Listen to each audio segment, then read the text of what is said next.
मुहतरम सामीन कराम, मुअज़्ज़ज़ बुज़ुर्ग हज़रात और नौजवान साथियों, बिलखुसूस स्टेज पर जलवा अफरोज़ जलीलुल क़दर उलमाए कराम, खुतबाए इज़ाम, नातख़ां हज़रात, दानिशवरान कौम व मिल्लत, मुहिब्बान अहले सुन्नत, आशिक़ान अहले बैत, अल्हम्दुलिल्लाह अभी आप बेहतरीन और मुफस्सल ख़िताब हज़रत से समाअत फरमा रहे थे और भी उलमाए कराम के आपने ख़िताब सुने हैं।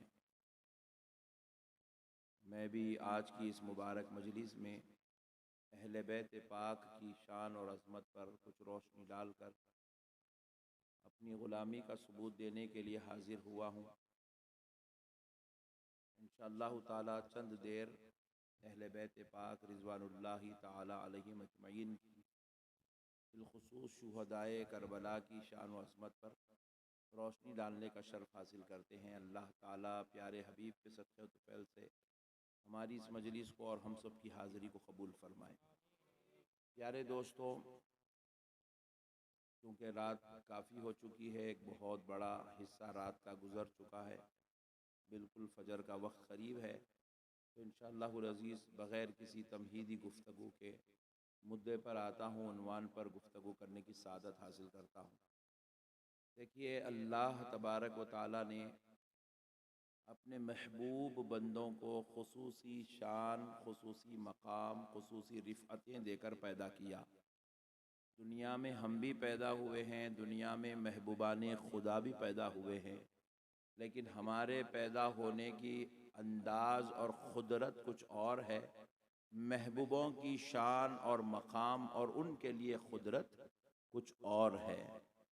अगर कोई इंसान बस इतनी बात भी अगर समझ जाए तो वो पूरी ज़िंदगी में कभी जो है बदअक़ीदा वहाबी नहीं हो सकता, बल्कि वो महबूबों का आशिक़ व ग़ुलाम बनकर सुन्नियत के दायरे में ज़िंदगी गुजारता है। उन्हीं फ़ज़ाइल में से, उन्हीं खुसूसी शान में से एक शान अल्लाह ने जो हज़रत सैयदुना इमाम हुसैन रज़ी अल्लाह ताला अन्हु को अता किया। करोड़ों शान दिया, उनमें से एक शान मैं आपसे अर्ज़ कर रहा हूँ। देखिए दोस्तों, दुनिया में हम भी पैदा हुए हैं और हमको भी अल्लाह ही ने पैदा किया और हमारे लिए निज़ाम बना दिया कि पैदा होने के बाद हम नेक आमाल करें, अच्छे काम करें, खैर के काम करें, फिर उसके बाद एक दिन दुनिया से रुखसत हो जाएंगे, फिर अल्लाह ताला मैदान महशर में हमको उठाएगा और वहाँ हमारे लिए फ़ैसला होगा कि हम जन्नती होंगे या नहीं होंगे, है ना? आप मेरे को सुन रहे हैं? अल्लाह का शुक्र है। 2 बजे रात को सुन रहे हैं बोले तो ये बोलने वालों की नहीं, ये सुनने वालों की करामत है।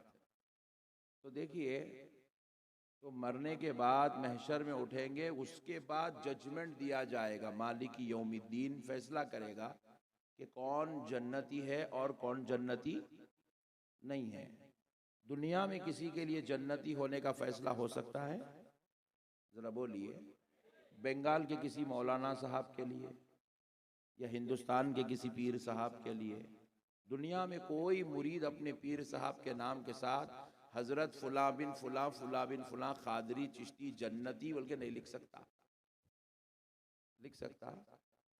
खादरी लिखेगा, चिश्ती लिखेगा, सोहरवर्दी लिखेगा, नक्शबंदी लिखेगा, शाजली लिखेगा, रिफाई लिखेगा, लेकिन याद रखे जन्नती नहीं लिखेगा, क्योंकि जन्नती होने का फैसला महशर में किया जाएगा।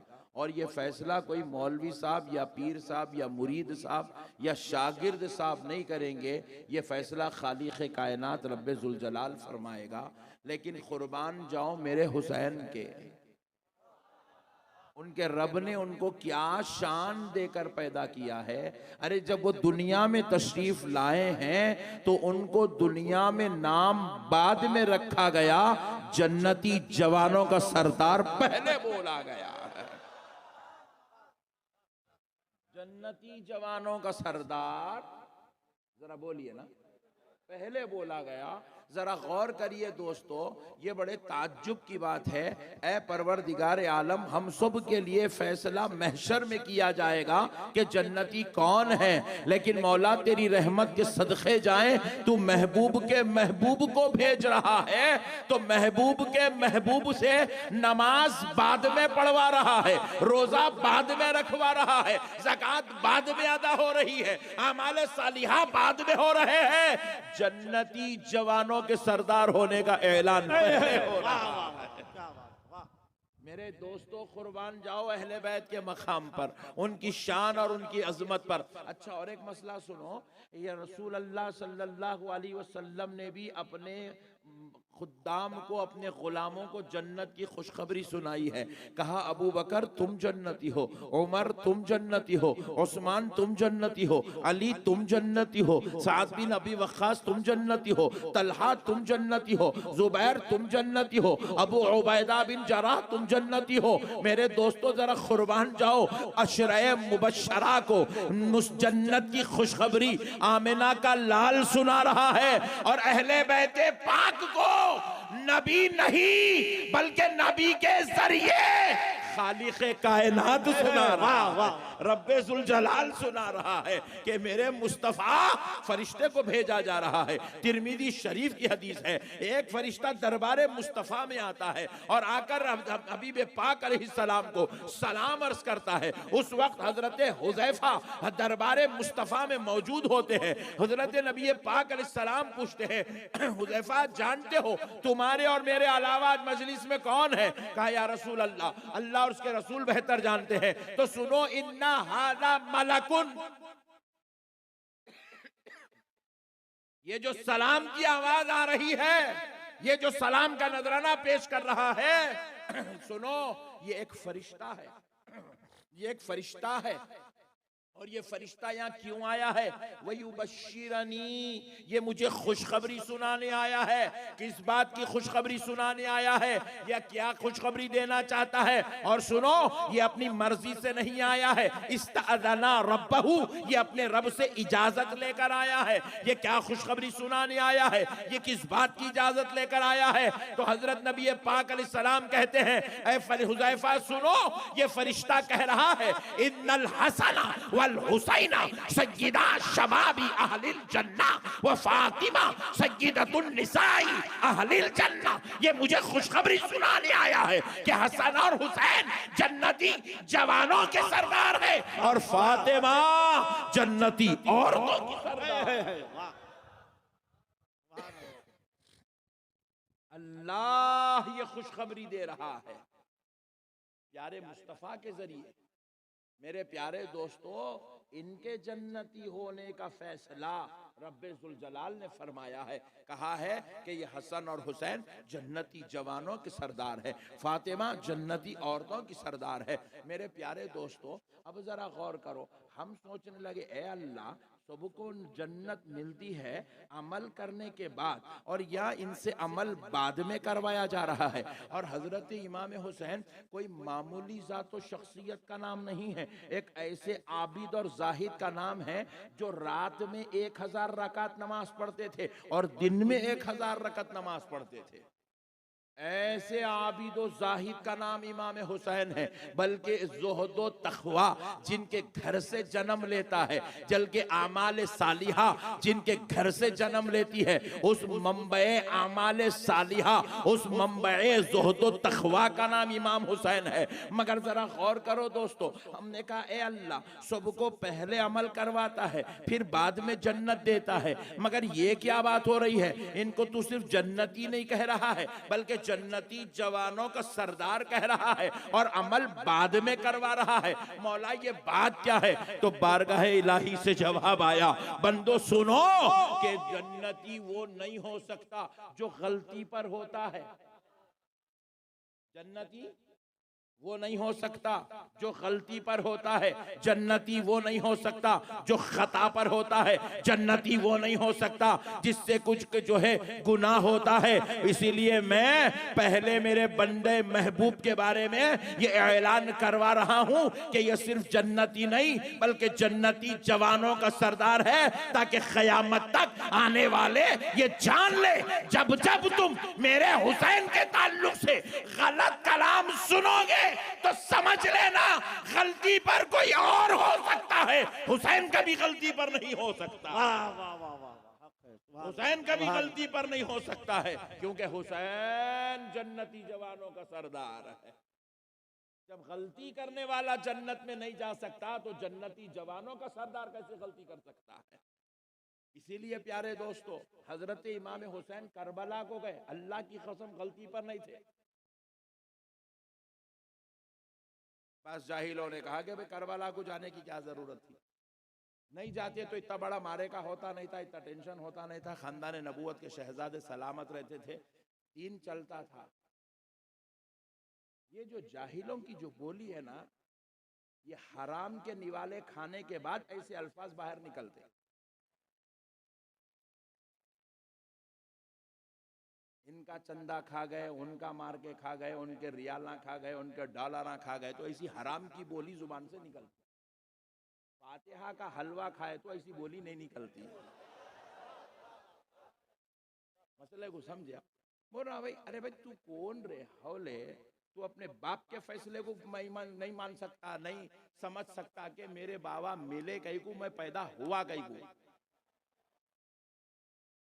जो अपने बाप के फैसले को डिसीजन को जो है समझ नहीं सका अब तक, वो हुसैन के फैसले को क्या मट्ठी समझेगा। वाह क्या वाह। हुसैन करबला गए थे, खुदा की कसम उसमें करोड़ों हिकमतें हैं। हुसैन करबला क्यों गए, पहले एक मसला ये भी समझ लीजिए। देखो मैं आपसे सवाल कर रहा हूँ, आप रह रहे सिल्लीगुड़ी में, मिसाल देने बोल रहा हूँ, आपकी एक जमीन है बाग डोगरा में जिसकी कीमत है 2 करोड़ रुपए। आपको कल सुबह फोन आया कि वो बाग डोगरा में जो आपकी जमीन है उसके ऊपर 4 गुंडे बैठे गए, बोल रहे कब्जा। क्या करते आप? सिल्लीगुड़ी वाले बोलते ओ जान दो भाई, ले लें दो, जान दो, मरे दो, नको हमारे जान दो, ओ मरे तो गई जमीन, जान दो, गुंडों से हम नहीं लड़ते। कौन बोलते ऐसा? बोलो। वाह, पूरे शरीफ लोग हैं यार।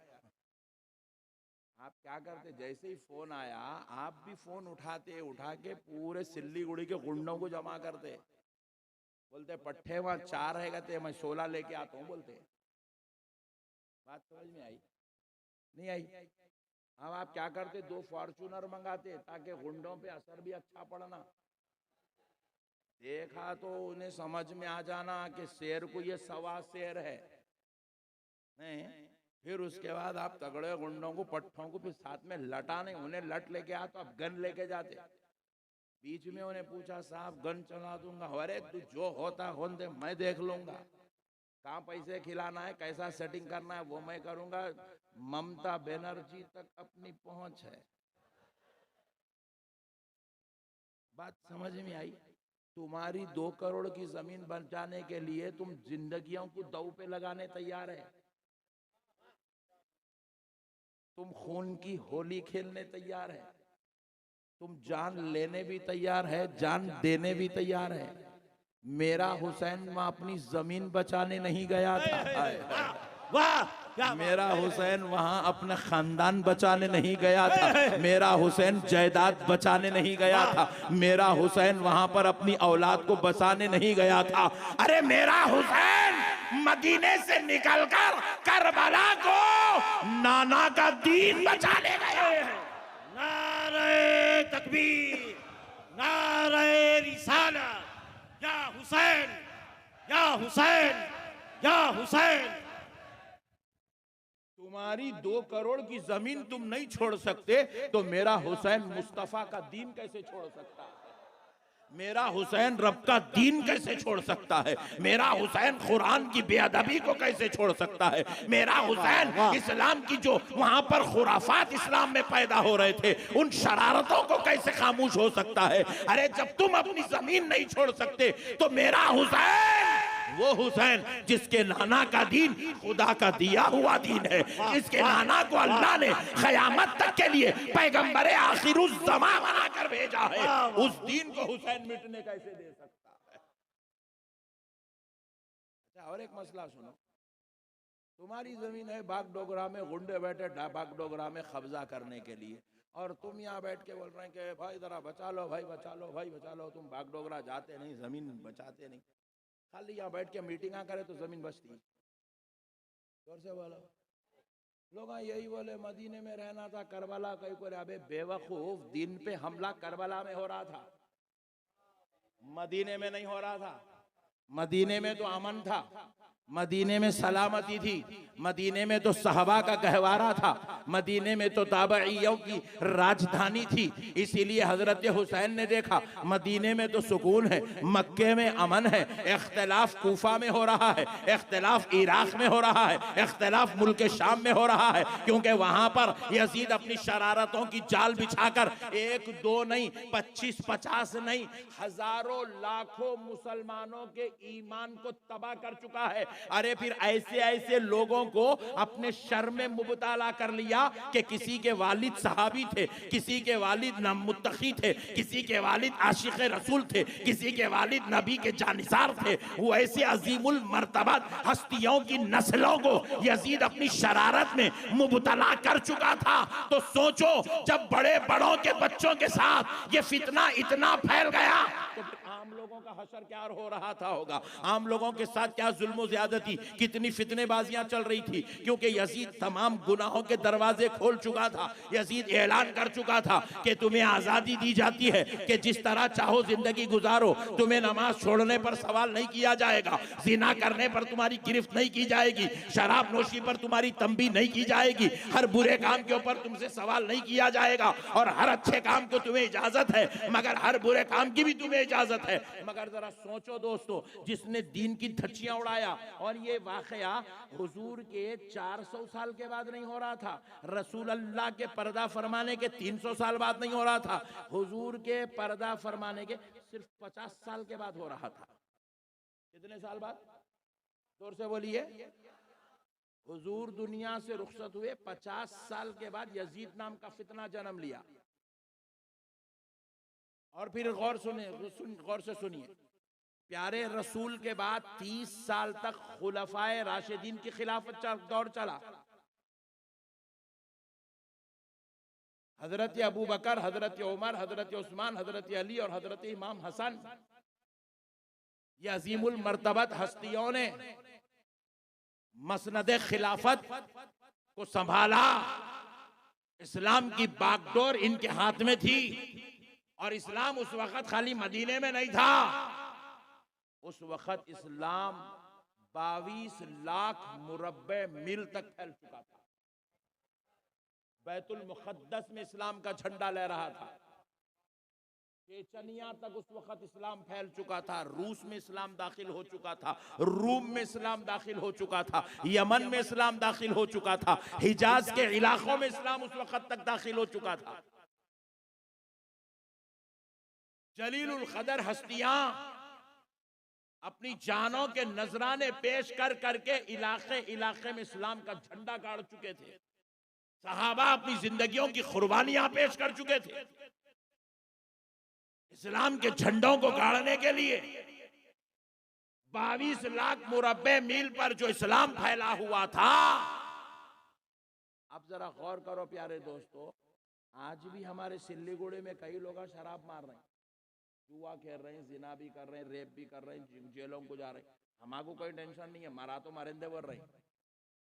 फिर हुसैन को टेंशन कई को हुई यजीद के शराब पीने पर। Point to be noted. मालूम नहीं है लोगों को, हिंदी चोरा जो है नए नए बातें मार्केट में लाके पांडब्बे वाले को, तरकारी वाले को, ऑटो वाले को, बेचारे गरीब मुसलमान को बोलते, मियाँ भाई को बोलते ही नहीं। बोले तो मैं तीसरे हुक्म तक सही बैटिंग करता हूं ना। बोले क्या जरूरत थी, उन्हें पी रहा था तो पीने देना था, कहीं को जाके उसको रोक रही, उन्हें जुआ खेला था। अबे बेवकूफ, उन्हें कोई गली वाला आदमी नहीं था, उन्हें कोई जो है आम इंसान नहीं था यजीद। यजीद जो है किसी इलाके का आदमी नहीं था। वो जो 22 लाख मुरब्बे मील पे जो इस्लाम फैला हुआ था, उसकी जो सल्तनत जो मदीने मुनव्वरा में उसका जो दारुल खिलाफा कायम हुआ था, उस दारुल खिलाफा पर जब कभी हजरत अबू बकर उस मसनद पे बैठते थे, हजरत उमर कभी उस मसनद जीशान पे बैठे थे, हजरत उस्मान हजरत अलीउल मुर्तदा कभी उस मसनद जीशान को संभाला करते थे, मौला हसन कभी उस मसनद जीशान पे फायज हुए थे। और अब यजीद उसी मसनद पे बैठकर ये बुरे काम कर रहा था। यजीद कोई आम आदमी नहीं था। 22 लाख मुरब्बे इस मील पर फैले हुए इस्लाम की बागडोर पे काबिज हो गया था, उसको छीन कर बैठ गया था, उस मसनद पे बैठ गया था जहां कभी सरकार उमर इब्ने खत्ताब बैठे थे, उस मसनद पे बैठा हुआ था जिस मसनद को अली ने इज्जत का ताज पहनाया था, उस मसनद पे बैठा था जिस मसनद को हजरत हसन ने सुलह के जरिए अता कर दिया था। जरा सोचो, यजीद कोई आम आदमी नहीं था, पूरे मुसलमानों का उस वक्त बादशाह कहला रहा था, कब्जा करके बैठा था। और हजरत हुसैन ने देखा कि दुनिया अगर ये रंग देखेगी कि इस्लाम के अजीम हस्तियों में से जो इसको बादशाह माना जाता है, अगर ये बदबख्ता उस कुर्सी पर बैठकर उस मसनद पे बैठकर अगर ये खुराफात करेगा तो कहीं इस्लाम का तारुफ दुनिया में गलत ना हो जाए, इस्लाम कहीं बिगड़ ना जाए, कहीं इसकी छवि खराब ना हो जाए, कहीं इसका तारुफ बुरा ना हो जाए। इसलिए हुसैन ने कहा कि अब नाना का दीन जालिम के हाथ में आ गया तो कोई और नहीं उठेगा, नाना का नवासा उठेगा, वाह वाह क्या बात है। नबी का नवासा उठेगा। और अगर ये जालिम कब्जा करना जानता है तो हुसैन नाना के दीन को बचाना जानता है। अब एक सवाल पैदा हुआ, ये जितने सवाल अब जो मार्केट में चल रहा है मैं उसके जवाब दे रहा हूं।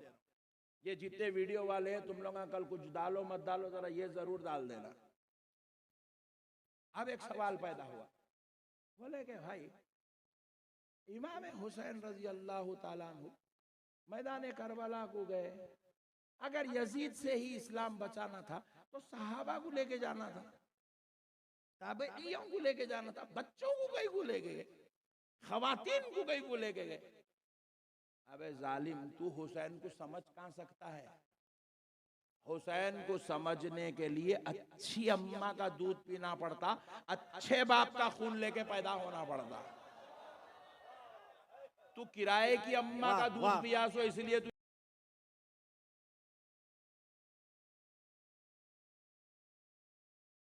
इसलिए तुझे हुसैन समझ में नहीं आता है।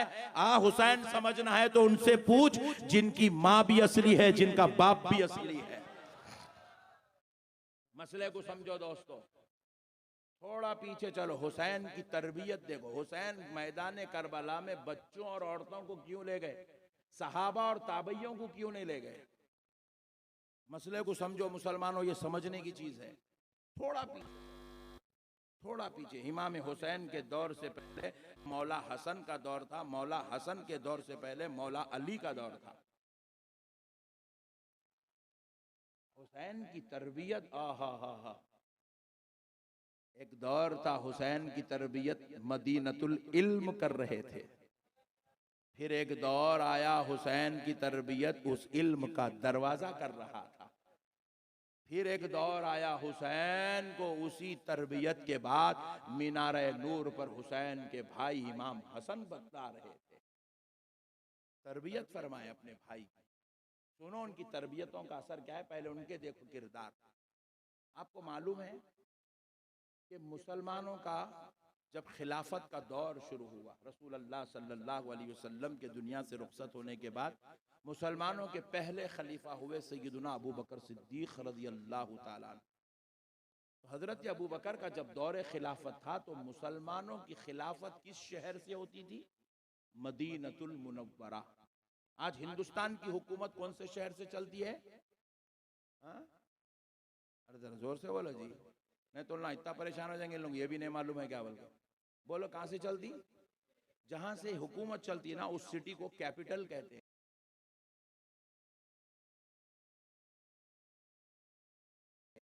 रसूल अल्लाह के बाद मदीने से सल्तनत चलने लगी इस्लाम की। मदीना मुसलमानों का दारुल खिलाफा हुआ। सैयदना अबू बकर सिद्दीक मसनदे खिलाफत पर बैठे।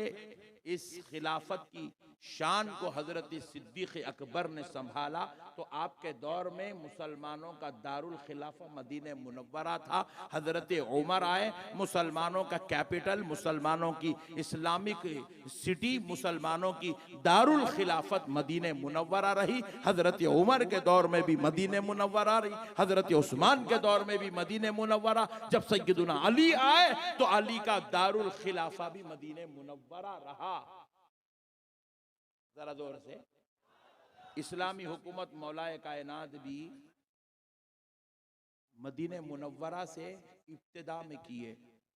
जरा एक लम्हे के लिए सोचो, तुम्हारी और मेरी आरजू क्या है?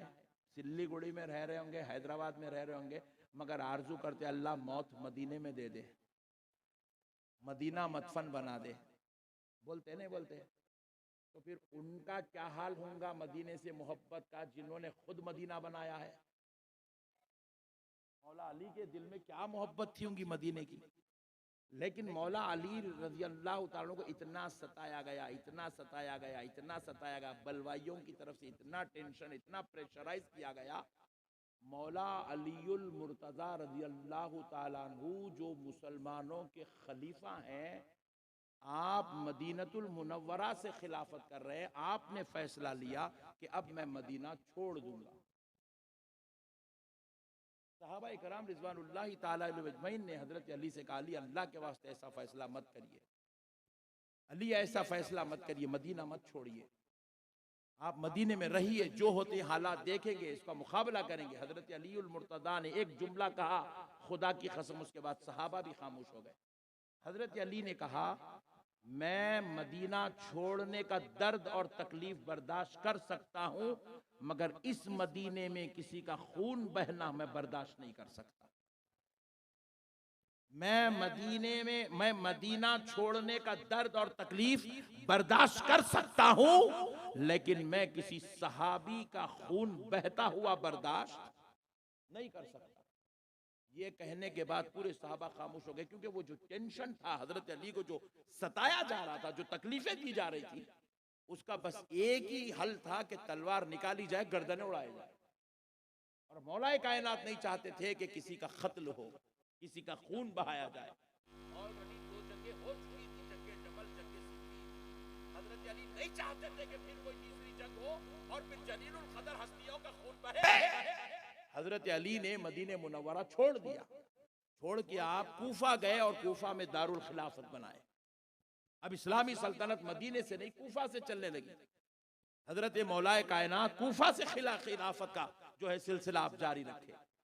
अब जरा गौर कीजिएगा, हजरत इमाम हुसैन को मौला अली दर्ज दे रहे हैं, बेटा मदीना भी छोड़ना पड़े तो छोड़ दो, मगर किसी की जान जाने मत दो, जानों का एहतराम करो। ये तरबियत थी हजरत मौला अली की, जो अपने बेटे हुसैन को दिए थे। और भाई सैयदना हसन रज़ी अल्लाह ताला अन्हु का दौर आया, फिर से इख्तिलाफात उरूज पे जाने लगे, टेंशन, मुसीबतों के बाजार गर्म होने लगे। तो हजरत इमाम हसन ने अपना खिलाफत हजरत अमीर मुआविया को दे दिया। देकर कहा, आप इसको संभालिए। लोगों ने कहा, हसन आप इसके मुस्तहिक हैं, इस मसनदे ज़ीशान पे आप बैठिए। तो हजरत हसन ने कहा, मैं हजरत मुआविया को खिलाफत देना बर्दाश्त तो कर सकता हूं, लेकिन आपसी इख्तिलाफात में किसी मुसलमान, किसी मोमिन, किसी सहाबी, किसी ताबई की जान जाए, मैं ये बर्दाश्त नहीं कर सकता। इसलिए हजरत इमाम हसन ने खिलाफत इस्लामिया को हजरत अमीर मुआविया को सुपुर्द कर दिया, ताकि किसी मोमिन की जान ना जाए। अब ये तरबियत हजरत इमाम हुसैन बाबा से भी सीख रहे हैं, अपने भाई जान से भी सीख रहे हैं। अब वक्त आया मौला हुसैन का। आप याद रखो, इमाम हुसैन जब मदीने से निकले करबला की तरफ तो दिन के उजालों में नहीं निकले, रात के अंधेरों में निकले, क्योंकि हुसैन जानते थे मैं इतना खानदान लेके जाऊंगा और मेरे चाहने वाले जब ये देखेंगे कि इमाम हुसैन पूरे खानदान को लेके जा रहे हैं तो मेरे चाहने वाले एक दो नहीं हजारों की तादाद में मेरे पीछे आ जाएंगे। हुसैन जानते थे कि अगर मैं करबला को सहाबा को लेकर जाऊंगा, ताबइयों को लेकर जाऊंगा तो यजीद के पास 22,000 का लश्कर होगा, मगर मैं 66,000 का लश्कर उसके मुकाबले में खड़ा कर सकता हूं। होगा क्या? बदले में उधर भी कलमा पढ़ने वालों का खून बहेगा, इधर भी कलमा पढ़ने वालों का खून बहेगा। हुसैन ने कहा इस दीन को बचाने के लिए अब किसी के खून की जरूरत नहीं। हुसैन अपना खून दे के खुद दीन मुस्तफा को बचाए। देना पड़े तो अली असगर का खून देगा, मगर हुसैन किसी सहाबी का खून बहने नहीं देगा। देना पड़े तो जवान 18 साल के अली अकबर का खून बहाएगा, मगर किसी ताबई का खून नहीं देगा। अगर देना पड़े जालिमों के जुल्म की ठंडक को ठंडक पहुंचाना पड़े तो खानदान नबूवत की शहजादियों को कैदी बना देगा, मगर किसी सहाबी की बेटी को यतीम और बेवा होने हुसैन नहीं देगा। ये फैसला था मौला हुसैन का। सहाबा की जान बचाने के लिए सहाबा को नहीं ले गए, ताबइयों की जान बचाने के लिए ताबइयों को नहीं ले गए, क्योंकि हुसैन जानते थे करबला में हम जान देंगे दीन बचाने के लिए। सहाबा और ताबइयों को छोड़ रहे हैं दीन चलाने के लिए। इमाम हुसैन रजी अल्लाह ताला अन्हु दिन में नहीं निकले, दिन में भी निकलते। अजी 1400 साल बाद दीवानों का ये हाल है तो उस वक्त के दीवानों का आलम क्या था होगा। दिन में भी निकलते तो हजारों का लश्कर हुसैन के पीछे होता। हुसैन ने देखा इशा की नमाज हो गई, सारे सहाबा ताबईन अपने घर को पहुंच गए और पहुंच के आराम कर रहे हैं, चिराग सबके घर बुझ चुके। हुसैन उस वक्त अपने घर से निकले, नाना जान रसूल अल्लाह के मज़ार अक़दस पे तशरीफ लाए, नाना जान की मज़ार को बोसा दिए, रसूल अल्लाह से दुआओं की गुजारिश करे। रसूल अल्लाह से हजरत इमाम हुसैन ने कहा नाना जान अब मैं जा रहा हूँ दीन मुस्तफ़ा की हिफाजत के लिए, दुआ फरमाइए कि हुसैन हर मैदान में साबित कदम रहे। रसूल अल्लाह की दुआओं को, अम्मा जान सैयदा फातिमतुज़ ज़हरा की दुआओं को, भाई हसन की दुआओं को लेकर हज़रत इमाम हुसैन उनकी ज़ियारतें, उनकी कदम बोसियाँ करके वहाँ से निकले और अब रात के अंधेरे में करबला गए। मेरे दोस्तों, इधर कौम को इत्तला होती उस वक़्त तक हुसैन काफ़ी बड़ा रास्ता तय कर चुके थे, किधर गए हैं किसी को खबर नहीं थी। दोस्तों मेरे अजीजों, बाज़ रिवायात में आता है कि हज़रत इमाम हुसैन को रोका गया, लेकिन हुसैन जानते थे कि हिकमत कुछ और है, मसलिहत खुदाबंदी कुछ और है। हज़रत हुसैन जानते थे कि बाज़ सहाबा उनको रोक रहे थे कि आप सफ़र मत करिएगा, आप सफ़र मत करिएगा। ये रोकना, ये मशवरा देना वो सहाबा का ईमानी तकाजा था और उनके मशवरों को हज़रत हुसैन इसलिए खामोशी इख्तियार कर रहे थे क्योंकि हुसैन जानते थे बचपन से मैं सुन रहा हूं मुझे जामे शहादत पीना है। मुझे बाबा ने कहा जामे शहादत पीना है, नाना जान ने कहा जामे शहादत पीना है, अम्मा जान ने कहा जामे शहादत पीना है, भाई जान ने कहा हुसैन को जामे शहादत पीना है। अब वो हुसैन जानते थे सहाबियों तुम्हारा मशवरा तुम्हारे ईमान का तकाजा है और मेरा यहां से सफर करना ये खुदा के फैसले का तकाजा है, ये मसलिहत खुदाबंदी है, ये हिकमत खुदाबंदी है। हुसैन को मदीने में रुकने के लिए पैदा नहीं किया गया, करबला में जामे शहादत पीने के लिए पैदा किया गया है। ये फैसले पहले से हो गए मेरे भाई, ये डिसीजन पहले से हो गया। ये रसूल अल्लाह के गोद में बैठे हुए आसमानों से जिब्रील जो है इनके लिए जोड़े ले आए। एक तरफ रसूल अल्लाह की मांडी में रसूल अल्लाह के बेटे बैठे हुए, दूसरी तरफ रसूल अल्लाह की मांडी पे इमाम हुसैन बैठे हुए। रसूल पाक अलैहिस्सलाम ने इमाम हुसैन के लिए शहादत वाला लिबास पसंद फरमाया। इनको बचपन से तालीम दी जा रही है तुमको शहीद होना है, तुमको शहीद होना है, तुमको शहीद होना है। मेरे प्यारे दोस्तों, तारीख अपनी जगह मुसल्लम है, अल्लाह की कसम, लेकिन हिकमत अपनी जगह मुसल्लम।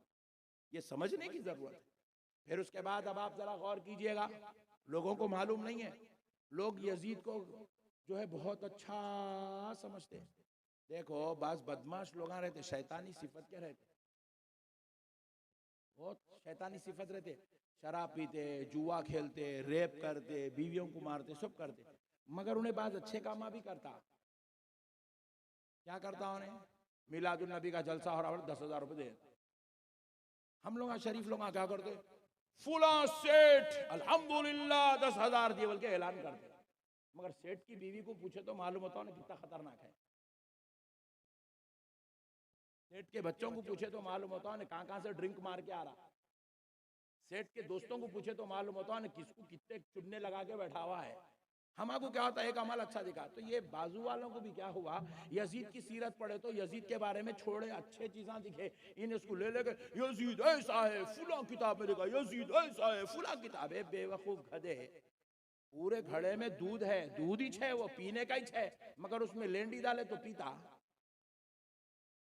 बोलो जी भाई, जोर से बोलो।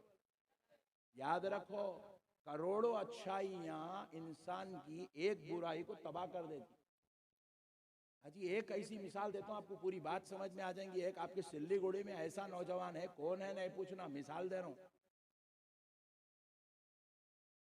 सिल्लीगुड़ी में एक ऐसा नौजवान है, नमाज भी पढ़ता, रोजा भी रखता, ज़कात भी देता, हज भी करता, जलसे में भी आता, नक्शबंदी साहब के आज के पूरे नजराना 19 दे रहा। समझो ऐसा है नहीं, मिसाल दे रहा हूं। खूब अच्छे काम करता, मगर घर में जाते कि अम्मा से भी लड़ रहा, बाबा से भी लड़ रहा, गाली गलौज कर रहा, बदतमीजी कर रहा। अब बोलो जन्नत में जाता? जोर से बोलो जी। अजी जो पैदा करके दूध पिलाए वो अम्मा के खिलाफ बोलने वाला जन्नत में नहीं जाता। नमाज पढ़ के माँ बाप के खिलाफ करके रोजे रख के जन्नत में नहीं जा सकते, माँ बाप की खिलाफ वर्जी करके हज करके जन्नत में नहीं जा सकते, जलसे करा के जन्नत में नहीं जा सकते। रसूल अल्लाह के खानदान को कत्ल करके हुकूमत करके जन्नत में जाता। बोलो मेरे भाई, यजीद का तारुफ नहीं है दीवानों को, क्या कि वो किताब में लिखा हुआ फुला दलील है, फुला किताब में यजीद अच्छा इंसान था। क्या करता रहे, बोले अच्छाई लेके, उसकी अच्छाइयों के साथ उसकी खतरनाक बुराइयां भी देख। आपको एक बात बताऊं तो आप ताज्जुब में पड़ जाएंगे। यजीद का असली तारुफ वाक़े करबला के बाद यजीद के खिलाफ मदीने मुनव्वरा में एहतजाज शुरू हुआ। अपने पास भी नहीं होता, गवर्नमेंट बीजेपी के खिलाफ एहतजाज करते नहीं करते। क्या करती बीजेपी आके, क्या करती, थोड़ा बहुत घड़ा तोड़ लेके जाके जेलों में डाल देती इतना ही। मगर यजीद क्या करा मालूम? यजीद के खिलाफ मदीने में एहतजाज हुआ। जैसे ही एहतजाज हुआ तो यजीद मदीने के गवर्नर को ऑर्डर दिया कि मैं यहाँ से फौज भेज रहा हूँ, वो पूरे मदीने वालों को पनिशमेंट दो, सजा दो, उनको कोड़े मारो, और मदीने को 3 दिन के लिए पूरी फौज के ऊपर हलाल कर दो। मदीने के खवातीन बच्चों के ऊपर फौज को छोड़ दिया गया, मर्दों को अलग करके कुंवारी बच्चियों के साथ यजीद की फौज जिना करी, रेप करी। जब फौज वापस हुई कुछ महीनों के बाद, मदीने की 3,000 लड़कियां प्रेग्नेंट हो चुकी। मदीने की। ऐसे मनहूस जालिम इंसान का नाम यजीद है।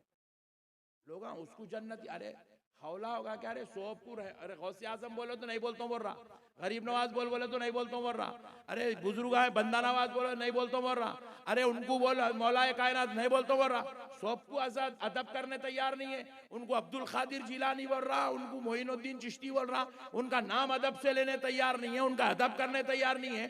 बेवकूफ जितने बड़े बड़े लोग हैं उनकी इज्जत करने तैयार नहीं है, सबके खिलाफ बोल रहा। और जा जाके वो मलऊन को, मरदूद को उसकी खबर में से उठा के लगे हजरत यजीद रहमतुल्लाह अलैह बोल रहा। अरे मैं बोला वाक़े तू किराए का है रे, तू पड़ोसी का है। पूरी कायनात के अच्छे लोगों को मानने को तैयार नहीं है। अलमदद या गौस बोले तो शिरक है बोल रहा, या मुईनुद्दीन चिश्ती बोले तो हराम है बोल रहा, उरूस बोले तो नाजायज है बोल रहा, फातिहा बोले तो बिदात है बोल रहा, सलाम बोले तो शिरक है बोल रहा। अरे अल्लाह के बाद किसी और के नाम लिए तो सब कुछ शिर्क है बोल रहा, और खुद जाके वो मलून को मरदूद को उठा के लाके अपना बाप बोल रहा। अजीब और गरीब कौम है भाई, ये अजीब पागलों का इलाका है। असल बात क्या है, हकीकत यही है, देखो सही बोल रहा हूं मैं आपको, असली खून रहा तो असली चीज अंदर उतरते। खून पाक होना, खून पाक हुआ तो क्या होता, रसूल पाक समझ में आते। खून पाक हुआ तो क्या होता, अहले बैते पाक समझ में आते। वाह वाह वाह। खून पाक हुआ तो क्या होता, कुरान पाक समझ में आता। खून पाक हुआ तो गौसे पाक समझ में आते। खून पाक हुआ तो ख्वाजा पाक समझ में वाह आते। वाह वाह वाह, क्या बात। ये पूरा ये पाक होना, इसीलिए अल्लाह ताला क्या बोले, वयुतहिरकुम तत्हीरा, हमने अहले बैत को पाक करके पैदा किया। वाह। अब पाक लोग पाक लोगों को समझ में आते, नापाक लोगों को समझ में नहीं आते। तो इसीलिए पाक बिस्तरों पे पैदा होना जरूरी है अहले बैत पाक को समझने के लिए। ये पंजे तने पाक को समझने के लिए पाक होना जरूरी है। मेरे दोस्तों, अब मसले को समझो। यजीद कोई मामूली आदमी नहीं था, वो इतनी बड़ी 22 लाख मुरब्बे मील की सल्तनत पे कब्जा करके बैठ गया था। उस वक्त बादशाह कहला रहा था वो, लोग उसको अपना इस्लामी सल्तनत का बादशाह मान चुके थे। बस बेवकूफ उसको अमीरुल मोमिनीन कह रहे थे, बाज लोग उसको खलीफतुल मुस्लिमीन कह रहे थे, बाज लोग उसको खलीफा मानते थे। अरे मेरे भाई, यजीद जब करबला के मैदान में फौज भेजा तो कई 25-50 हजार 2000 आदमी नहीं आए थे, 22,000 का लश्कर आया था। तो क्या पता चला, वो 22,000 जो यजीद के लश्कर में आए थे उसमें एक भी यहूदी नहीं था, एक भी ईसाई नहीं था, एक मजूसी नहीं था, एक मुशरिक नहीं था, एक झाड़ या जानवर की परस्तिश करने वाला नहीं था। वो 22,000 के 22,000 ला इलाहा इल्लल्लाह मुहम्मदुर रसूलुल्लाह के पढ़ने वाले थे। यजीद का फितना इतना खतरनाक फैल चुका था कि 22,000 लोग यजीद के फितने में मुब्तला हो गए थे। आपको और एक बात बताऊं तो आप ताज्जुब में पड़ जाएंगे। सरकार इमाम हसन की गर्दन पे जो मलऊन शिमर खंजर चलाया, उन्हें हाफिज कुरान था। शिमर हाफिज कुरान था। और इब्ने जियाद, आपको बता दूं, इब्ने जियाद कोई गैर नहीं था। इमाम हुसैन को कत्ल करने के लिए कोई जॉर्डन से, अमेरिका से, जो है इजराइल से किसी किराए के गुंडे को नहीं बुलाया गया। कौन था इब्ने जियाद? सुनेंगे तो आप ताज्जुब में पड़ जाएंगे। इब्ने जियाद वो पूरे मारिका करबला का जिम्मेदार बनाया गया, सिपह सालार बनाया गया। वो बदबख्ता यजीद का खास चेला था। यजीद के पास क्या करा, मैदान करबला से एक लेटर लिखा। यहां पर आपको एक बात समझा दूंगा, हुसैनी और यजीदी, अल्लाह ताला ने करबला से जो डिक्लेरेशन किया है, जो फैसला किया है कि जन्नती कौन होते हैं, जहन्नमी कौन होते हैं, ये फैसला करबला में हो रहा है। आप इसको समझिएगा गौर से, बड़ी बात समझा रहा हूं आपको। इब्ने जियाद क्या करा, यजीद के पास एक लेटर लिखा। यजीद क्योंकि मुल्क शाम में था, ये मुल्क इराक में था। इराक करबला से इन एक लेटर लिखा यजीद को मुल्क शाम में कि मेरे 5 लोग, मेरे खानदान के 5 लोग हुसैन के काफिले में हैं। मैं चाहता हूं कि उन 5 लोगों को अमन दे दिया जाए। आप इस फरमान पर अगर मुहर लगा देंगे, उनके अमन का फरमान जारी करके मुहर लगा देंगे, मैं उनको वो अमान का फरमान देकर यहां से मदीना रवाना कर दूंगा। इब्ने जियाद बोल रहा, मेरे खानदान के 5 लोग हैं बोल रहा। इब्ने जियाद का तारुफ करा रहा हूं मैं आपको। तो क्या करा यजीद, इब्ने जियाद खास चेला है, इसकी बात सुन के अच्छी बात है, बल्कि 5 लोगों के नामों पे स्टैंप लगा दिया, मुहर लगा के वापस भेज दिया। इन्हें ले लिया, वो 5 लोगों का फरमान ले लेके अब आया हजरत इमाम हुसैन के काफिले में। इब्ने जियाद आया। कहाँ आया? कौन से खैमे में आया? उस खैमे में आया जहां हजरत अब्बास अलंबरदार थे।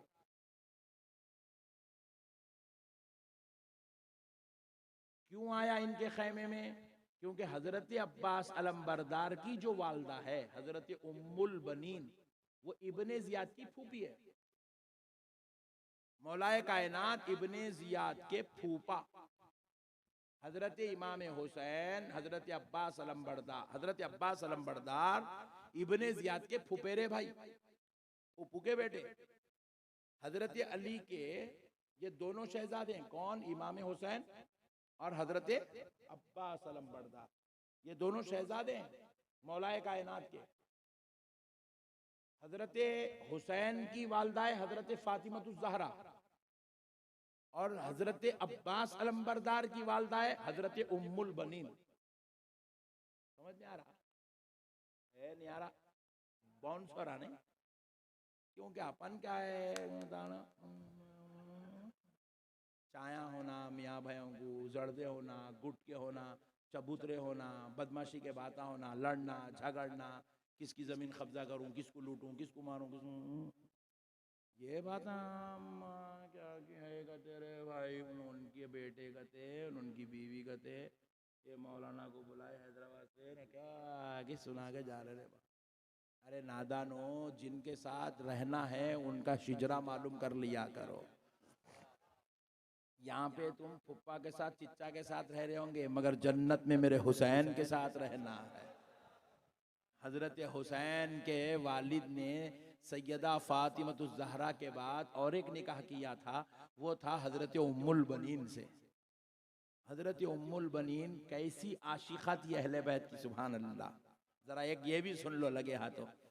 हजरत इमाम हसन इमाम हुसैन के घर जब हजरत उम्मुल बनीन हजरत अली की ज़ौजा बनकर तशरीफ लाई, हजरत इमाम हसन इमाम हुसैन हजरत ज़ैनब की सौतेली माँ बन के आई, तो खुदा की कसम पूरी जिंदगी हजरत उम्मुल बनीन ने इमाम हसन हुसैन को बेटा कह के नहीं पुकारा। पूरी जिंदगी बेटा कह के नहीं पुकारा। लोगों ने कहा आपका हक है, वो आपके शौहर के बच्चे, आप बेटा कहो। बोले अल्लाह की कसम मैंने बेटा नहीं कह सकती। क्या कहती थी फिर? मौला हसन मौला हुसैन कह के पुकारती, मौला कह के पुकारती। लोगों ने पूछा तुम माँ हो और अपने बेटों को मौला कहती हो? बोले हाँ, मैं माँ जरूर हूँ रिश्ते में, मगर खुदा की कसम मैं उनकी वो माँ नहीं बन सकती जो सैयदा फातिमतुज ज़हरा उनकी। अल्लाह, ऐसी वो माँ हो के भी उनका इतना अदब करती थी, वो सौतेली माँ होकर भी वो इनसे इतना अदब लिहाज रखती थी। तो अब ये इब्ने जियाद मलऊन क्या किया, खैमे में आया फूफी के पास, हजरत अब्बास के खैमे में। हजरत उम्मुल बनीन है वहाँ, और हजरत अब्बास के और 3 भाई है, एक का नाम अबू बकर, एक का नाम उमर है और एक का नाम अब्दुल्ला है। ये चारों भाई मैदान करबला में हैं और उनकी वालदा 5।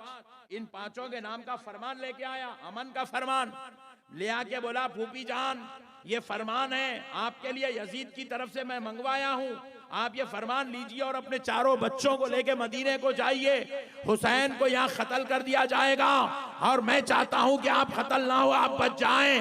हजरत अब्बास अलंबरदार तलवार खींचे, इब्ने जियाद की गर्दन पे रख के पूछे, अरे बदबख्ते बता, तू हुसैन को कत्ल तो करना चाहता है तो अब्बास को क्यों बचाना चाहता है? उम्मुल बनीन को, उनके शहजादों को क्यों बताना चाहता है? तो इब्ने जियाद ने कहा इसलिए कि ये मेरी फूफी है, तुम मेरे फुफेरे भाई हो, तुम मेरा खानदान हो, इसलिए बचाना चाहता हूं। तो अब्बास रज़ी अल्लाह तआला अन्हु ने कहा अरे जालिम, मैं तो तेरी फूफी का बेटा हूं, तो तू मुझे जामे शहादत पीता हुआ नहीं देख सकता। वो हुसैन मेरे बाबा का बेटा है। वाह वाह वाह वाह, क्या बात। मैं उस हुसैन को तन्हा यहाँ पर जामे शहादत पीते हुए कैसे देख सकता? निकल जाए यहाँ से। ये कहते हुए फरमान को फाड़ दिया। हजरत उम्मुल बनीन वो फरमान छीनी, चूल्हे में डाल के उसको आग लगा दी। कहा जालिम यहाँ से निकाल दिया गया और कहा सुन, हुसैन पर आने से पहले अब्बास के सीने पे से गुजरना पड़ेगा। नारे तकबीर, नारे रिसालत, नारे हैदरी, या हुसैन, या हुसैन, या हुसैन। मसलों को समझो मुसलमानों। कलमा इब्ने जियाद भी पढ़ रहा था, कलमा अब्बास भी पढ़ रहे थे, नमाज इब्ने जियाद भी पढ़ रहा था, नमाज हजरत अब्बास अलमबरदार भी पढ़ रहे थे। मगर मसला क्या है, ये नमाज और कलमे के बाद ये आशिकों के सरदार, ये जन्नतियों के इमाम हो गए, और इब्ने जियाद मलून, मरदूद, लानती, जहन्नमी कुत्ता हो गया। वजह क्या है? नमाज तो वहां भी थी, रोजा भी वहां भी था, तिलावत तो वहां भी था, कलमा भी वहां भी था, मगर फिर जहन्नमी, मरदूद, लानती कैसे बना? तो जवाब मिला, अब्बास हुसैन वाले हो गए, तो आशिकों के इमाम जन्नत के सरदारों में से हो गए। और यजीद और इब्ने जियाद नमाज और कलमे के बाद भी बुग़्ज़े अहले बैत की वजह से दोज़ख के कुत्ते हो गए। बुग़्ज़े अहले बैत की वजह से। अभी जैसे हमारे हजरत क़िबला ने पहली बार हजरत से मुलाकात हुई, नाम मुझे नहीं मालूम, अल्लाह इस शहजादे को सलामत रखे। बड़ा प्यारी बात कहे कि बाज़ लोग आज कह रहे हैं कि करबला की कहानियां 90% झूठी थी। अबे हौले, तू झूठ थी तो फिर तू पढ़ा कहीं पूरे?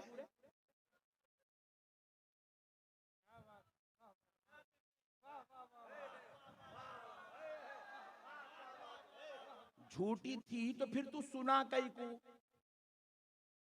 और ये झूठे फिर तेरे बड़े लोग ही सुनाए सो है।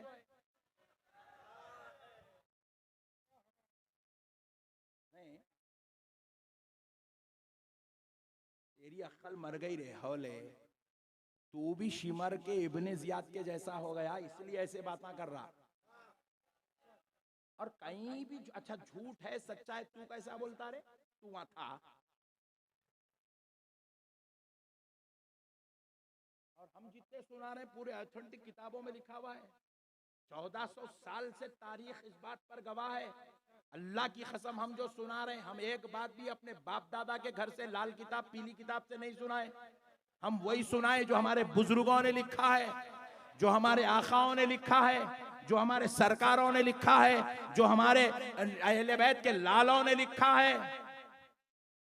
असल बात क्या है मालूम? ये नालायकों के दिल में बुग़्ज़ अहले बैत है।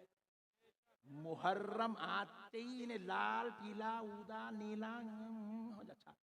फिर उसके बाद मैं देखा, एक मेरे को, मैं होटले पे बैठा हूँ तो मेरा एक मुरीद बेचारा लाके बता, हजरत इन्हें करबला के वाक़या झूठे बोल रहा, और खुद फिर दूसरे स्टेज पे बैठ के क्या कर रहा, मुश्तजनी के बातें कर रहा। मेरे पास है वो भी वीडियो, आप बोले तो भेज देता हूँ आपको। स्टेजों पे बैठ के ये गंदे गंदे बातें कर रहा, वो करते ऐसा करते, हाथ लगाते, मट्टी लगाते, ऐसे बातें कर रहा स्टेजों पे बैठ के। उसको वायरल भी करा रहा डाल के। मैं बोला वारे खुदा तेरा फैसला, जिसके जुबानों पे जिक्र हुसैन नहीं आता तो उसको काका के जिक्र करवा देता। बोला अल्लाह का शुक्र है भाई, अल्लाह हमको हुसैन वाला बनाया, हुसैन का ही जिक्र करते रहते हैं। अल्लाह हमको अहले बैत वाला बनाया, हम अहले बैत का ही जिक्र करते रहते हैं। मसलों को समझो मुसलमानों, दीन समझदारी का नाम है, जज्बात में नहीं। सन्नू तू बैठ, नाथ खां को रुका दिया, अली अली अली अली अली अली अली, कई पूरे तेरे को इतना बुग़्ज़ अली के नाम से। उन्हें अली अली अली अली कर रहा तो उसकन से माइक छीन ले रही, ईको छीन ले रही, सब छीन ले रही। ईको भी लाए सो तुम लोग, माइका लाए सो वाले तुम लोग, ये मॉनिटर सामने रखने वाले तुम लोग, उसको सेटिंग सिखाने वाले तुम लोग। तुम लोगों के गाने गाए तक बेटा पूरे सेटिंग अच्छे थे, अली अली बोलते कि सेटिंग पूरे खराब हो जाते। ये बुग़्ज़ अहले बैत है, ये बुग़्ज़ अहले बैत। और याद रखो, बुग़्ज़ अहले बैत मरदूद भी कर देता है, मलून भी कर देता है। अरे बेवकूफ, उन्हें सहाबी का बेटा होके जन्नती नहीं हो सका, तू चिंदी चोर ज़कात का मौलवी तू कैसे जन्नती हो सका? क्या बात है, वाह क्या बात है, वाह। बुग़्ज़ अहले बैत मौत है, मौत। बुग़्ज़ अहले बैत कुफ्र है लोगों, अल्लाह का वास्ता। इसीलिए तो हुजूर ने क्या कहा, जिसने हुसनैन से मोहब्बत की उसने मुझसे मोहब्बत की, जिसने इनसे बुग़्ज़ रखा उसने मुझसे बुग़्ज़ रखा। बुग़्ज़ अहले बैत खुदा की कसम सिर्फ बुग़्ज़ अहले बैत नहीं, बुग़्ज़ रसूलुल्लाह है। और जो बुग़्ज़ रसूलुल्लाह में मुब्तला हो जाए, अल्लाह की कसम पूरी जिंदगी काबे का तवाफ भी करा तो वो जन्नती नहीं हो सकता। मेरे भाइयों, मसलों को समझो, दीन समझदारी का नाम है। हम तो बोल रहे हैं मोइन में बैठे हुए इन्हों बेचारे बाद में आए, इन्हों पढ़े तो मैं पूरी रात बैठ के सुनता था, खाली सुनाओ जी, अली अली सुनाओ बस खाली। ये मोमिनों के लिए दिल की तस्कीन है, हमारे ईमान की चाशनी लज्जत है। अरे हमारे दिलों को ठंडक मिलती है जिक्र अहले बैत से। हम मौला हुसैन का नाम भी सुन लेते ना, खुदा की कसम हमारे ईमान को जो है एक दर्जा बुलंदी नसीब हो जाती है। मेरे प्यारे दोस्तों, मसलों को समझो, दीन समझदारी का नाम है। हजरत अब्बास अलमबरदार, अमन का फरमान आ गया भाई, फाड़ के फेंक दिए, गर्दन पे रखे, अपना भाई है, मुंबेरा भाई है, गर्दन पे तलवार रख के बोले, बेवकूफ, तेरे मेरे ये दूर के रिश्ते की वजह से तू अगर मुझे बताना चाहता है तो फिर मैं उनको कैसे छोड़ूं जिसका बाबा और मेरा बाबा एक है। जामे शहादत नोश कर लिए, दोनों बाजू कटवा लिए, गर्दन कटवा लिए, मगर खुदा की कसम मौला हुसैन को छोड़ना पसंद नहीं करे। अल्लाह ने उनकी इस वफा को देखा तो खुदा की कसम अल्लाह ने उनके जिक्र को हुसैन के जिक्र से जोड़ दिया। जब जब जिक्र हुसैन होता रहेगा, क़यामत की सुबह तक जिक्र अब्बास अलमबरदार भी होता रहेगा। मसलों को समझो मुसलमानों, दीन समझदारी का नाम। जाहिलों के जो है सोहबतों में बैठकर अपनी आखिरत को बर्बाद मत करो। ये बागी हैं, इनके दिलों में बुग़्ज़ अहले बैत है। इनकी आवाज़ जब उठी, इनके फतवे जब चले, सैयदों के खिलाफ चले, आले नबी के खिलाफ इनके कदम उठे, सादात इकराम को इन्होंने नौज़ बिल्लाह रुसवा किया, इन्होंने नौज़ बिल्लाह अजमेर के उस मुक़द्दस बारगाह को जाने से लोगों को रोका। मेरे प्यारे दोस्तों, मसलों को समझो, दीन समझदारी का नाम है। आओ दोस्तों, सरकार इमाम हुसैन पर लोग सवाल करते, वो कहीं को करे, ये तू क्या समझता रहे हौले इमाम हुसैन को। देखो, इमाम हुसैन बच्चों को क्यों ले आए, औरतों को क्यों, इसमें हिकमत है। हिकमत समझो क्या हिकमत, ये तो तय था ना भाई। देखो, अब मेरा कल सुबह घर को जाना तय है, बोर्डिंग पास भी आ गया। सुभान अल्लाह बोलो जी, ऐसा घूर के देख रहे हैं क्या, जाने नहीं देते हैं क्या। बोर्डिंग पास आ गया, डिसाइडेड है, टिकट बन गई, डिसाइडेड है। सुबह में लेके जाने के लिए कार वाले को बोल दे, मियाँ तुम्हारी जिम्मेदारी, लेके जाके नक्शबंदी साहब को एयरपोर्ट को छोड़ के आना, डिसाइडेड है। खुदा की कसम हमारा कल सुबह का जैसा डिसाइडेड है ना, इमाम हुसैन का करबला में शहीद होना भी वैसे ही डिसाइडेड था। वो मंजिल से हुसैन को गुजरना ही गुजरना है, गुजरना ही गुजरना है, गुजरना ही गुजरना है। अब वो कई को गुजरे वो भी बता दो इंशाल्लाह। पहले ये मसला समझो, बच्चों को क्यों ले आए, खवातीन को क्यों ले आए, ये खुदा की कसम ये मेरे हुसैन की हिकमत थी, और उस हिकमत पर मेरी जान कुर्बान। हिकमत थी इमाम हुसैन की, क्या हिकमत थी, ये समझने के लिए अल्लाह के वलियों की जूतियां उठाना पड़ता, सादात इकराम की जो है बारगाहों में जानू अदब तय करना पड़ता। तो ये मसले, ये हिकमतें समझ में आती, वो मैं आपसे अर्ज कर रहा हूँ, सुनिए।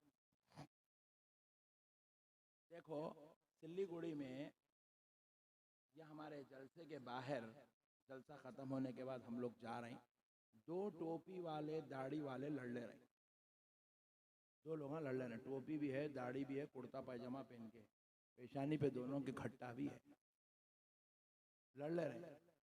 तो आप लोग बोले, अरे दोनों कहीं को लड़ ले रहे हैं, कहीं को लड़ ले, कहीं को लड़ ले रहे, बोल के आप लोग बीच में जाते जरा हूँ करे बात।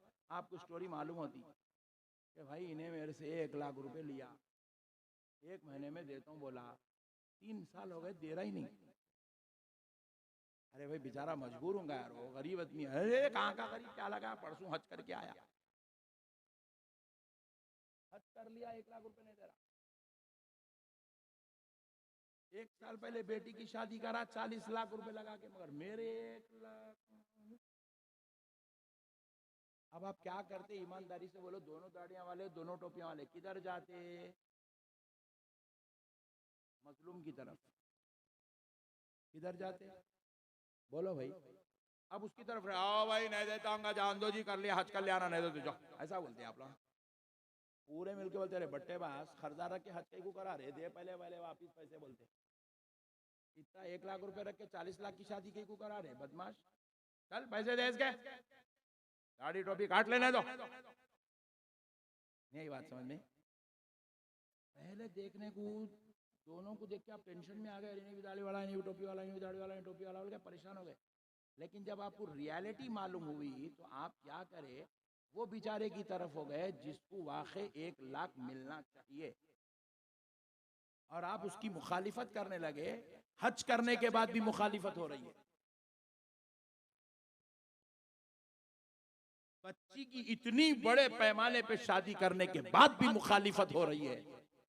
बोले सोभूंगा मियाँ, पहले तू अपना हक अदा कर, पहले इनका कर्जा लिया वापिस दे, बोलते आप।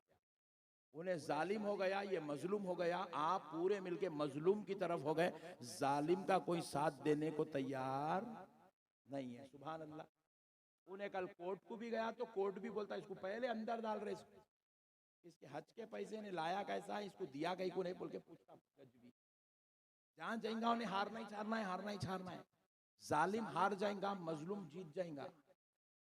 हुसैन भी क्या करे, हिकमतन अली असगर को लेके आए। दुनिया परेशान थी, नमाजी इधर भी है, नमाजी इधर भी है, इधर अली का बच्चा है, इधर सहाबी का बच्चा है।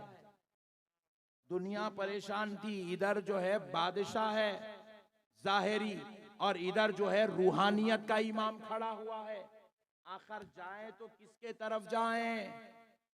22,000 तो उधर गए, हमको किधर जाना है? क़यामत तक आने वाले मोमिनों को डिसाइड करना था, तो हुसैन ने अली असगर को मैदान करबला में भेजा ताकि यजीद का असली चेहरा सामने आ जाए, इब्ने जियाद की पोल खुल जाए, शिमर की हकीकत दुनिया को मालूम हो जाए। 22,000 के लश्कर की मक्कारी, शरारत, जलालत दुनिया देख ले कि दुनिया वालों, इस यजीद को झगड़ा था तो मुझसे था, इख्तिलाफ मुझसे था, बैत मुझसे चाहता था, लेकिन सुनो, इसने मेरे 6 माह के लाडले प्यारे वो अली असगर जो रसूल अल्लाह का नस्ल पाक है, जिस पर आले मोहम्मद कहकर नमाज में दरूद पढ़ा जाता है, वो आले मोहम्मद 2.5 दिन से प्यासा है। मैं इसको पानी के लिए यजीदियों के पास भेज रहा हूँ। ऐ ज़ैनुल आबिदीन, मेरे अली असगर को ले जाओ, उनसे कहे कि इसको पानी पिलाए। जब सरकार सज्जिदुना ज़ैनुल आबिदीन हजरत अब्बास अलमबर हजरत अली असगर को लेकर मैदान करबला में गए, यजीदियों से कहा, जालिमो, ये बच्चे ने तो तुम्हारा कुछ नहीं बिगाड़ा, पानी पिला दो। तो जालिमों ने अब पानी पिलाने के बजाय इतनी तीर बरसाई कि तीरे आकर हजरत अली असगर के हलक में धंस गई। दुनिया देख रही है हक किधर है, जालिम कौन है, मजलूम कौन है, नाहक कौन है। नमाजी तो दोनों है, मुत्तकी भी इधर भी है, मुत्तकी उधर भी है, हाफिज कुरान इधर भी है, हाफिज कुरान इधर भी है, नबी का नवासा इधर है, सहाबी का बेटा उधर है। दुनिया परेशान है जजमेंट के लिए, फैसला करने के लिए कि जाए तो किधर। तो अली असगर ने तीरों को सीने पे, हलक पे बर्दाश्त करके यजीदियों की हकीकत को दुनिया पे आश्कार कर दिया। अब सारी दुनिया क़यामत तक आने वाले कहने लगे हम मर जाएंगे मगर यजीद के साथ नहीं जाएंगे, क्योंकि यजीद जालिम है। हुसैन, ये हिकमत थी इमाम हुसैन की। इसलिए आज पूरे बंगाल के अंदर हुसैन नाम के करोड़ों मिल जाएंगे, लाखों मिल जाएंगे, हजारों मिल जाएंगे, मगर यजीद नाम का एक नहीं मिलेगा। मिलेगा। ये फैसला मेरे हुसैन का था, ये हिकमत मेरे हुसैन की थी, क्योंकि यजीद नाम का फितना पैदा हुआ ना। तो इस फितने को खत्म करने के लिए लोगों के दिलों से यजीद की मोहब्बत निकालना जरूरी था, नफरत पैदा करना जरूरी था। इसलिए हुसैन ने अली अकबर को देकर यजीदियों का असली चेहरा दिखा दिया, अली असगर को पेश करके यजीदियों का असली चेहरा दिखा दिया। और फिर हिकमत हुसैन देखो, ये तो करबला में हुआ। शाम वालों को नहीं मालूम था कि करबला में हुसैन के साथ क्या क्या हो रहा है, और यजीद कितनी गंदी हरकतें कर रहा है, कितना बड़ा जालिम है, कितना शरीर है, कितना बदखसलत है, कितना बदमिजाज है, कितना मनहूस तबीयत का है। नहीं मालूम था तो अब हुसैन खवातीन को ले आए ताकि पता चल जाए यजीद की असलियत क्या है। खानदान नबूवत की शहजादियों को पैरों में बेड़ियां डालकर, हाथों में हथकड़ियां डालकर, सरों से चादरें निकालकर यजीदियों ने जब करबला से मुल्क शाम तक चलाया, दमिश्क तक, तो यहां से लेके वहां तक सारी दुनिया ने देख लिया कि खानदान नबूवत के साथ इतना बदसलूकी करने वाला अल्लाह की कसम हक पे नहीं हो सकता। सारे लोगों के जहनों में यजीद के लिए अब नफरत पैदा हो गई। हुसैन ने कहा यह हक हमारा है, हम करेंगे, यह हक हमारा है। वो एक शेर है ना, आले नबी का काम था, आले नबी ही कर गए, आले नबी का काम था, आले नबी ही कर गए, कोई न लिख सका अदीब ऐसी किताब रेत पर। इनका ही हक था, इन्होंने मुकाबला कर सकते थे उस मलून मरदूद का, और उन्होंने मुकाबला किया हिकमत के साथ। मसलियत हजरत हुसैन को मालूम था कि मेरे बाद खानदान नबूवत की शहजादियों के साथ ये सुलूक होगा, और यही सुलूक यजीद के खात्मे का सबब बनेगा। यही सुलूक यजीद की जो है क़यामत तक आने वाले लोगों के बीच में यजीद का फितना खत्म हो जाएगा। सुनो मुसलमानों, ये काम इमाम हुसैन का था। बड़ी बात समझाने चाह रहा हूं, बिल्कुल आखिरी बात सुन लो, ईमान ताज़ा हो जाएगा। इसके बाद बात खत्म करते हैं। उम्मीद करता हूं कि आप इन बातों को समझेंगे इंशाअल्लाह। देखो दोस्तों, माशाअल्लाह 3 बजने आ गए, 3:15 को आपको छोड़ दूंगा इंशाअल्लाह। देखो, सरकार इमाम हुसैन रज़ी अल्लाह ताला अन्हु मैदान करबला में आए, एक एक करके सारे 72 नुफूस खुदसिया को जाम शहादत नोश करवाए। अब बारी आई सरकार इमाम हुसैन, मौला हुसैन जाम शहादत पीने के लिए मैदान करबला में आए। 360 तलवार, खंजर और तीरों के जख्म जिस्म हुसैन पे हैं। अल्लाहु अकबर, कितने? 360 जख्म जिस्म मुबारक पर हैं मौला हुसैन। सरकार सय्यदुना इमाम हुसैन अलैहिस्सलाम उन 360 जिस्म पर जख्मों के साथ जब देखे कि वक्त नमाज हुआ, तो आप नमाज के लिए आपने तलवार रोकी और आप नमाज में मशगूल हुए। शिमर मलऊन ने देखा कि अब ये सजदे में गए हैं, तो उसने सजदे में इमाम हुसैन का सरे मुबारक देखकर खंजर चलाने लगा, खंजर चलाने लगा। खूने हुसैन जमीन पर गिरने ही वाला था। अहले तरीक़त सूफिया फरमाते हैं, अल्लाह ने उस खूने हुसैन को दस्ते अक़दस में संभाला। कहा, हुसैन हुसैन, हम वो रब हैं जो 2 रकत सजदे करने वालों को भी, 2 रकत पढ़ने वालों, 2 रकत के सजदे करने वालों को जजा दिए बगैर मस्जिद से जाने नहीं देते। 2 रकत के सजदे हो गए तो जजा दिए बगैर हम उनको घर जाने नहीं देते। हुसैन, तुमने तो पूरा खानदान लुटा दिया। हुसैन, बताओ इन कुर्बानियों और इस खून के बदले में तुम्हें क्या चाहिए?